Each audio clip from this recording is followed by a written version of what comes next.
I've met many people who look very wealthy. They have houses, cars, expensive watches. But when I look deeper, I realize they don't have freedom because everything they own ends up owning them.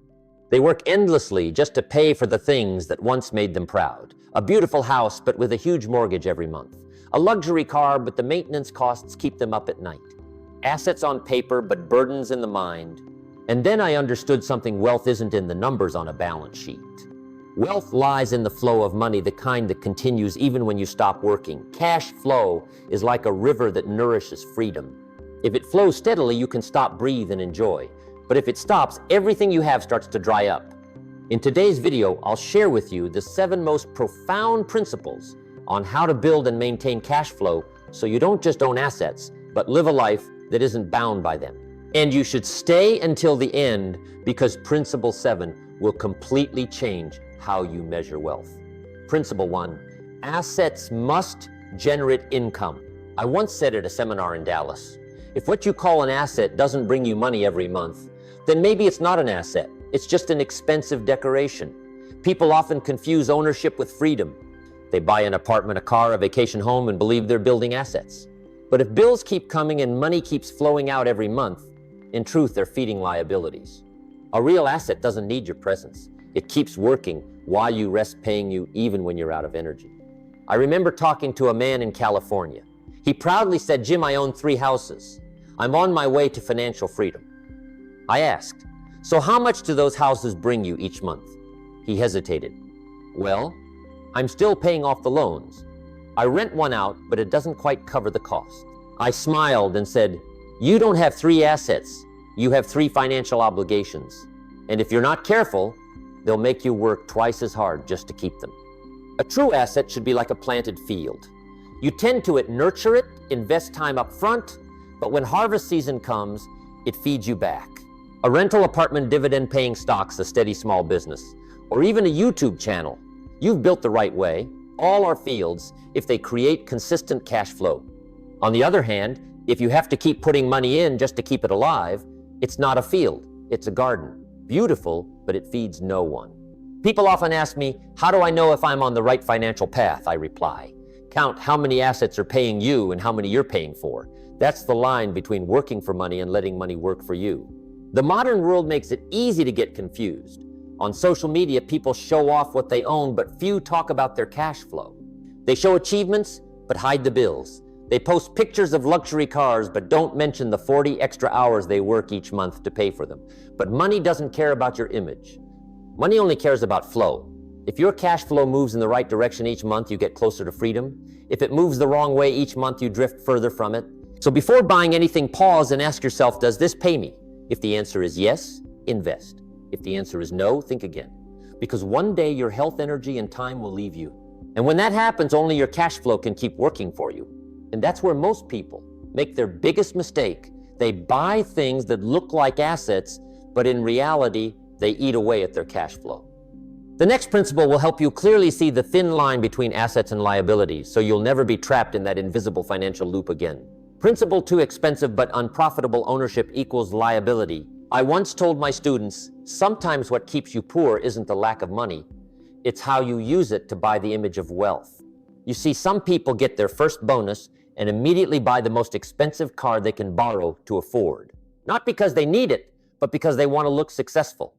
But a few months later, when the loan and insurance bills keep knocking, the pressure sets in. Not because of the car, but because of the cost of wanting to look rich. I once met a young entrepreneur in Chicago. He wore an expensive suit, a gold watch, and drove a brand new sports car. He said to me, "Jim, I'm trying to live like a successful person because I believe in fake it till you make it." I smiled and said, "It's fine to believe in yourself, but it's wrong to borrow money to buy an image. Because the image won't pay your bills, only cash flow will. A liability is something that slowly eats away at your cash flow. It may give you pride in the short term, but takes away your freedom in the long run. And the most dangerous thing is liabilities often disguise themselves as assets. A luxurious but empty house, a grand office that produces no profit, a rare car collection that generates no income, all are expensive liabilities wearing the mask of assets. Imagine you're carrying a heavy backpack. Each time you add a liability, you put another stone inside. At first, it doesn't seem like much. But as you walk further, you'll find yourself exhausted by those beautiful stones. The wise do it differently. They only carry what helps them go farther. Everything else, no matter how shiny, they're willing to set down. I once had a friend, an accountant in Arizona. Instead of buying a big house, he rented a small one and saved the rest to invest in a small online retail store.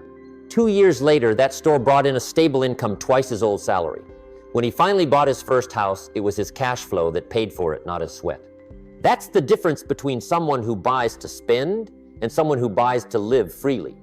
If you want to know whether someone is truly wealthy, don't look at what they show off. Look at the peace in their eyes. Those with strong cash flow are always calm.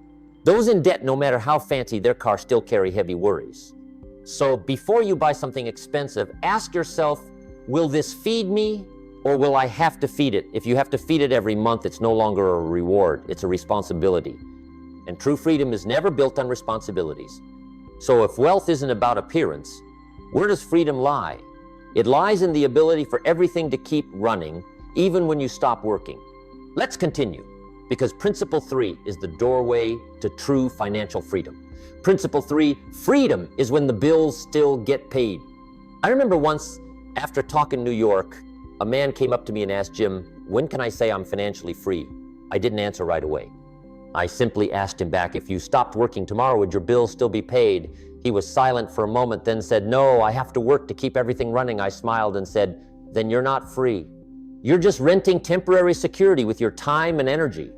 True freedom doesn't come from how much money you have in your account, but from whether your cash flow continues with or without you. Because freedom isn't about quitting work, it's about not worrying when you stop working. Imagine standing before a river. If the water keeps flowing, you can rest because you know the current will continue to nourish your land. But if it stops, everything around begins to dry up. Cash flow works the same way. When it's steady, you breathe deeper, live slower, and start choosing work for meaning, not for bills. I once knew a woman in Florida. She was a teacher not earning much, but for 15 years, she invested small amounts every month in dividend-paying stocks. When she retired, those dividends were enough to cover all her living expenses. She told me, Jim, I don't have to do anything yet. I live comfortably. This feeling, it's not wealth, it's freedom. I told her, you've understood one of the greatest secrets of the successful. They let money work while they rest. You see, most people live in a financial loop. They work to pay bills, then create new bills, and must work harder to keep it all going. The price of that stability is endless exhaustion. But the wise step out of that loop through automated cash flow, a rental property, an investment, a digital product, anything that keeps money flowing without their presence. Freedom doesn't come overnight, but it arrives through smart decisions made today. Every time you choose to invest instead of spend, to build instead of show off, you're buying back hours of freedom for your future. The goal isn't to retire early. The goal is to have the choice to work for joy, not for debt. And to have sustainable cash flow, you need a clear metric, not based on emotion, but on one simple question. Does this bring money in or take money out? That's the foundation of Principle 4. Principle. Chitiri measure everything by cash flow. One of the simplest yet most powerful habits of the wealthy is that they measure everything by cash flow, not by emotion. When others say, this looks amazing, I want it, they ask instead, will this bring money in or take money out? That simple question is the wall separating the financially smart from the perpetually broke. I once met a young couple in Texas. They earned good money, but every month their account was nearly empty. I asked, do you track your cash flow? The husband laughed and said, no, Jim, we don't need to. We feel like we're spending reasonably. I replied, feelings aren't a strategy. If you don't track your cash flow will track you, and you won't like the result. 3 months later, they came back and said, only when we started tracking every expense did we realize we were feeding liabilities every single day without knowing it. Financially intelligent people see everything as a stream. Every decision, spending, investing, or entertainment affects the direction of that flow. If you direct it toward profit, you're building a river that feeds freedom. If you direct it toward instant gratification, you're letting it leak into the sea of loss. I often tell my students, every time you hold money in your hand, imagine it as a soldier. Where will you send them to the battlefield to bring back profit or to vanish in the smoke of consumption? Money is never neutral. It's always moving, either working for you or leaving you to work for someone else. A businessman friend of mine in Los Angeles has a strange habit. Before spending on anything, he writes 2 columns on paper: cash inflow and cash outflow. If the expense doesn't belong in the inflow column, he delays it for 30 days. And most of those I must buy now items after 30 days disappear from the list. He told me, Jim, the difference between desire and true value only takes 30 days to reveal. People without financial discipline make decisions based on today's emotions. Free people make decisions based on tomorrow's cash flow. A new phone may excite you for a week, but a good investment can give you peace for a lifetime. Start with the smallest things. Before you buy, ask yourself 3 questions. 1. Does this help me earn more income, 2, Addy? Does it save me time, 3, 1? Or is it just to impress others? If all 3 answers are no, then you've just found a reason to keep your money. Because money is like energy, it only stays with those who know how to direct it wisely. Don't buy things that make you look rich. Buy things that make you truly free. And once you've learned to measure everything by cash flow, you'll begin to see something deeper. Most people aren't poor because they lack money. They're poor because they're trying to maintain the image of being rich. Principle 5 will be the mirror that shows you that truth more clearly than ever. Principle 5, don't chase the image of wealth. I once said during a training session, there are 2 kinds of rich people: those who are truly wealthy and those who try to look wealthy. Both have the same goal, to feel confident and respected, but only one of them sleeps peacefully at night. We live in an era where image has become the measure of value. You don't need to be successful, you just need to look successful. A single photo on social media can make others believe you're living the dream, but in reality, the bills are still there and the worries never rest. I'm not against enjoyment. I'm against turning yourself into a prisoner of impressions. I remember a friend named David, a young entrepreneur in California. When his company first became profitable, he immediately bought a supercar, moved into a luxury apartment, and posted every success moment online. But just 18 months later, when his business cash flow slowed, he had to sell almost everything to pay off his debts. When I met him again, he said, Jim, I didn't lose money, I lost freedom, because I was trying to prove to the world something I hadn't yet understood myself. I smiled and said, David, that's not wrong. You just forgot that wealth isn't meant to be shown. Wealth is what gives you peace of mind. Flashiness can get you attention, but only cash flow earns you real respect, because the truly wealthy don't need to prove anything. They let their freedom speak for them. I once met an elderly investor in New York. He drove an old car, wore a simple shirt. When I asked why he didn't buy a luxury car, he laughed and said, Jim, I don't want people to think I'm rich. I want my bank account to know it. Those who chase the image of wealth always look outward. Those who are truly wealthy always look inward. The first seek validation, the second seek peace. You can impress others with something expensive, but you only impress yourself when your cash flow continues even while you sleep. And one day when you become financially mature, you'll no longer need to prove anything, because you'll understand that peace of mind is the most luxurious form of freedom. Don't let others see that you're rich. Let your life prove it. And to achieve that lasting freedom, you must learn to make money work for you, not just through effort, but through intelligent systems.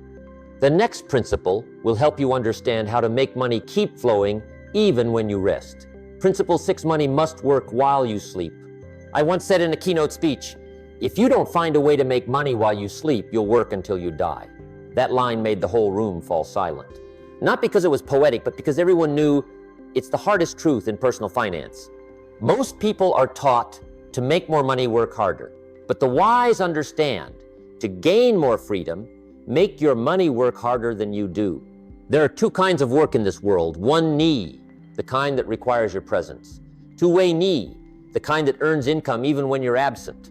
You truly cross over into freedom when most of your income comes from the second type. I remember a former student named Mark from Phoenix. He was a technician, working over 10 hours a day. One day he said to me, Jim, I work so hard, but it feels like I'm running on a treadmill. The harder I try, the less I move forward. I asked Mark, does your money work while you sleep? He laughed, embarrassed. No, it just sits in my account and loses value over time. I said, then you're letting your money rest while you exhaust yourself.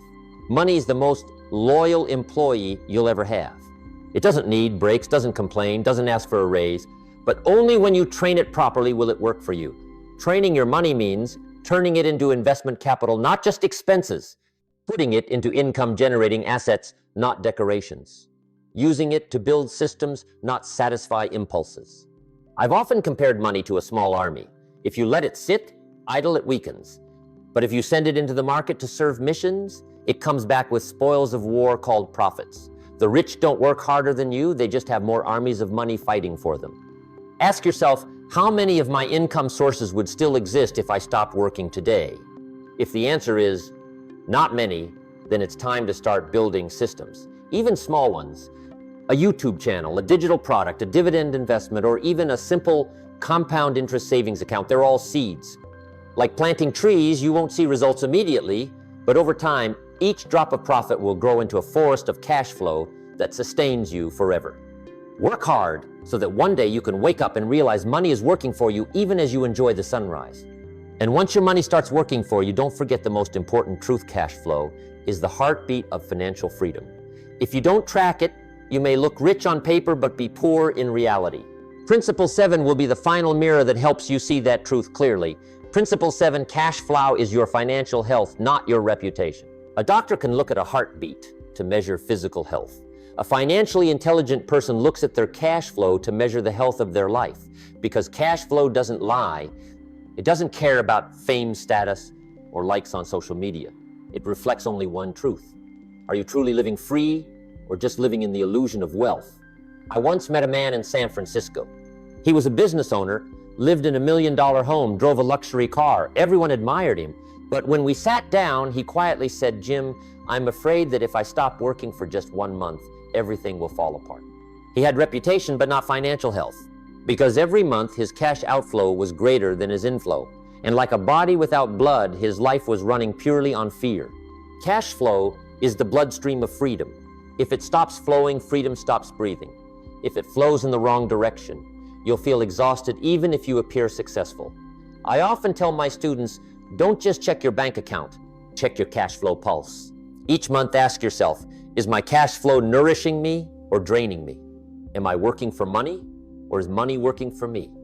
Can I live peacefully if I stop working for a while? Those simple questions, if you can answer them honestly, will tell you whether you're financially healthy or not.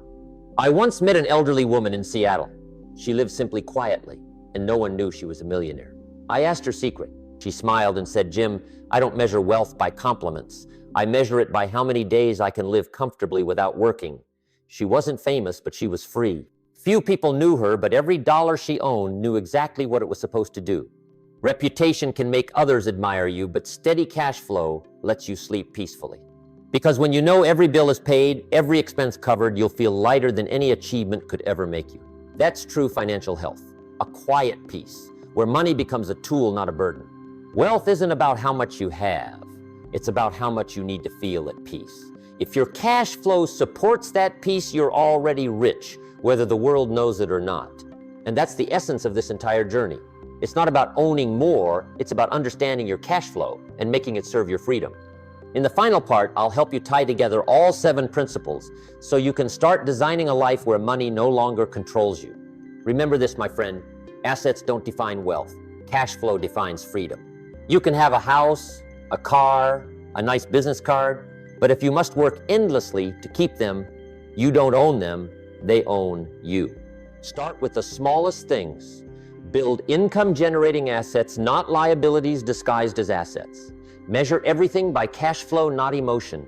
Stop chasing the image of wealth, focus on building true freedom. Make money work while you sleep, so each morning you wake up lighter, not more burdened. And finally, check your financial health through your cash flow, not your reputation. Wealth isn't a destination. It's a balance between effort and peace. A person with stable cash flow who can rest and still move forward, that's someone who truly understands the value of freedom. I've always believed our goal isn't to work for life, but to build a life where money works for us so we can live, learn, and give. If you start today just one small step 5 years from now, you'll thank yourself for not waiting one more day. If this video resonated with you, like, subscribe, and share it with someone who needs a gentle financial wake-up call. Because freedom doesn't come from luck, it comes from understanding and daily action. You and I both have a gift today, use it wisely. I'll see you in the next video as we continue the journey of building a free life where money is no longer a burden but a loyal servant. Don't just make money. Make your money make sense. Jim Rohn.